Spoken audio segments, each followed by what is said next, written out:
Good day, everybody. It's Matthew Street. Welcome to my channel. As always, I truly appreciate you being here. And folks, gee, I'm kind of sorry about the title of this latest video because hate is really a strong word. And I don't like using the word hate if I can avoid it.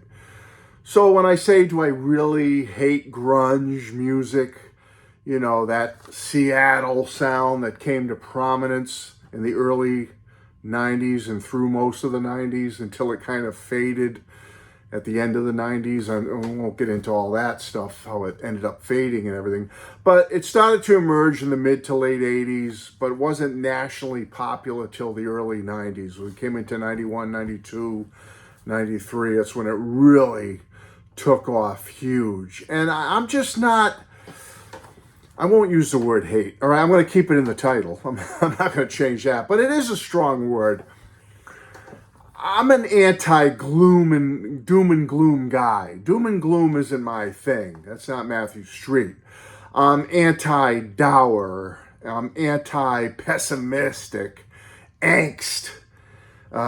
Social alienation. It's not me. I'm not into that. Being neglected. Betrayal. Isolation, addiction, trauma, mental trauma, physical trauma. That's not my wheelhouse, okay? I don't, there's enough pain and suffering in the world that I don't need music that's what it's all about, that negativity stuff. I'm not into that. I'm a melody guy. I'm a pop kid from the old days. I like fun, optimistic, bright music, positive music. I want music that makes me smile and happy and want to move my feet a little bit and snap my fingers and shake my head. That's the kind of music I've always loved since I was a little kid in the 60s. And I think my channel proves that by the type of videos I make and the music I listen to, starting with my numero uno, the Beatles, and all the way up to music of today. Now, as I said, grunge... I've just never been into it, folks. So again, I'm sorry about the word hate, but I dislike it. I can't get into it. It's not listener friendly for Matthew Street. I don't think it has a positive outlook on life. If you know where that reference is coming from, you have to watch the old Chris Farley skit when he was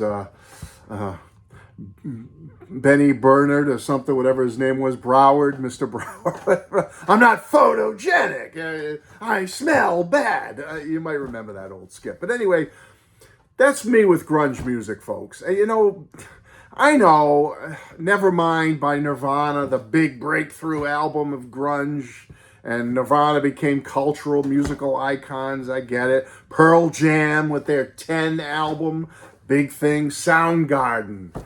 Alice in Chains, Stone Temple Pilots. I could go on and on. You had the female grunge type bands like Hole and the Gits and L7 and all that, you know. Everything with them was all that stuff I just said earlier, all that negativity, and and I get it. They were just expressing themselves, and that's fine, but it just, in the wake of it, it just destroyed and prevented music I love from emerging. And let me tell you about that a little bit, because in the 80s, I was into, you know, the power pop of the early to mid 80s, you know, but by the mid to later 80s, what had kind of taken over the rock and roll genre was hair metal or glam metal, or at the time was just known as heavy metal. Okay, commercial heavy metal, you know, stuff like Mr. Big and Tesla, all right, you may remember them, and Firehouse, you know, you might remember them, and of course, Motley Crue, Quiet Riot, anybody? All right, Twisted Sister. I didn't pull out a Twisted Sister, but I'm not here to show every group, but Twisted Sister, White Lion, all right, Trickster. This is the kind of music I enjoyed a little bit. Britney Fox and Cinderella, all right, among many others. I guess you could throw in Def Leppard in there as well, and some of those other bands. And many of the bands were able to survive the onslaught of grunge in the 90s. But as a genre, heavy metal, hair metal, that glam metal pretty much was wiped off the map as soon as grunge took over the consciousness of the young people, and that Seattle sound, which I just can't stand.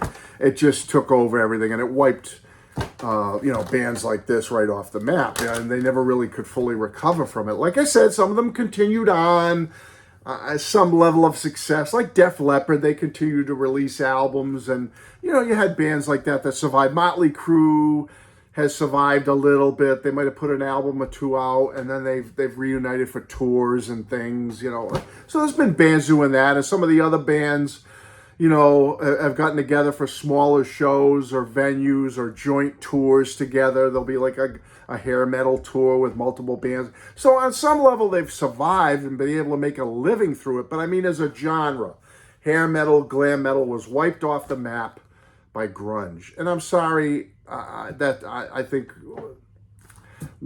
it's a sadness. It's not a good thing, because I said grunge just doesn't do it for me, folks. But worse than that, even though if you want to say hair metal was on the way out, it would have died anyway. As we came into the 90s, grunge also did something else which I think was far more egregious than just wiping out the hair metal, glam metal genre completely.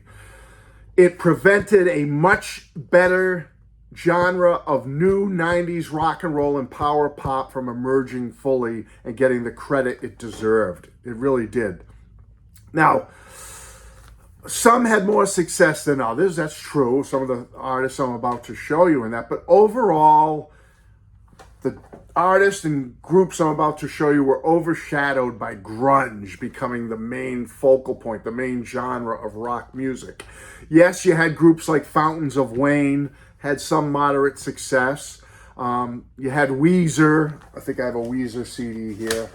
Weezer obviously came out in the 90s, and they had some success. You got to say Weezer was able to, get past that grunt, but they were kind of like a tweener, like that 90s power pop, but they also had some of the, some of the angst and social alienation and stuff like that. They had some of that going, so they were kind of a tweener, but like pure 90s power pop that just didn't get a fair shake. Although you did have, let me mention one more that did have some commercial success, the Gin Blossoms, all right, 90s power pop. They had some success for a couple of albums, but then they kind of fell off a cliff a little bit. They're still out there today doing it. I've seen them live. They're doing it. They're releasing albums, but it's not the mainstream. Obviously it's not. But there were so many groups that either had one-hit wonders or got signed to major labels, and they just were overshadowed by the onslaught of this negativity, pessimistic grunge music. And their music was so positive, so uplifting, fun, melodic, soaring harmonies, great melodic guitars. And I don't have all CDs by every one of them, but like Supergrass and Rooney and Apples in Stereo and the Grays. My goodness, so many. I like Greenberry Woods, 90s band, overshadowed by grunge, much better than grunge. New Radicals, kind of a one-hit wonder in the later 90s. They never quite had that big success. Semisonic, 90s power pop, had, a couple of minor hits and whatnot, but basically one of the more popular 90s power pop bands, but they still kind of faded. Much better than grunge. Sloan, awesome 90s power pop band. Red Cross, much better than grunge. They played as hard as grunge. They rocked hard, Red Cross. They're still out there doing it. They're still out releasing material, but they were overshadowed by grunge. Cotton Mather, here's their Kon-Tiki album, overshadowed by grunge. Enough's Enough, which was kind of a tweener. They came out in the late 80s as kind of a power popish hair metal band, but in reality, if you take away their look, they really at their core were a hardcore power pop band in the vein of Cheap Trick.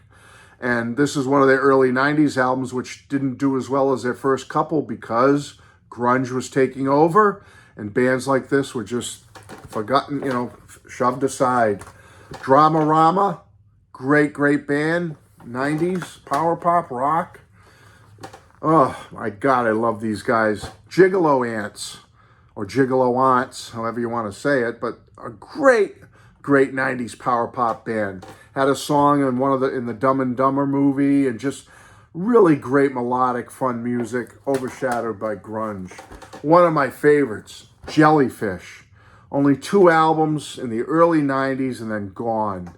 You know, I always wonder, like, you know, if grunge hadn't happened, if music like this might have been more commercially successful, would a band like Jellyfish had stuck it out, and today we'd be talking about what legends they are, having put out like 15 albums.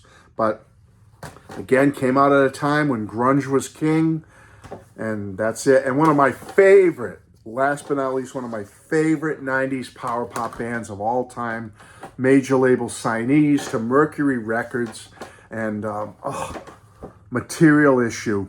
Oh, love this band. Oh my goodness, they're so good. So, just Material Issue alone, folks, much better than anything any grunge band ever put out at any time, okay? Material Issue only put out 3 major label release albums. This is the 3rd and final one, produced by the great Mike Chapman, who produced Blondie, The Knack, and so many other great artists out there, Mike Chapman.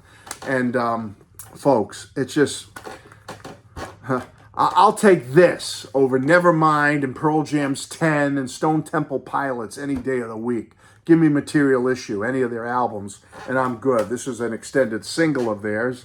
And I have 2 other albums of theirs. Oh my goodness, folks, they were so good. And sadly, their leader, songwriter, Jim Ellison, took his own life in the late 90s. They've been dropped from the label. There's a whole great documentary out there about Material Issue if you want to see it. They're just like my favorite 90s power pop band, one of them. They're in the top 2 or 3. And just a shame that he ended up being so discouraged at such a young age and not getting to the level that he thought and his music truly deserved to be at. And he ended up taking his own life. It's a sad story, but a cautionary tale. But folks, so much of that great 90s power pop rock and roll was just overlooked. And I'm sure many of you out there in the vinyl community have overlooked it too, because it was never brought to the forefront commercially.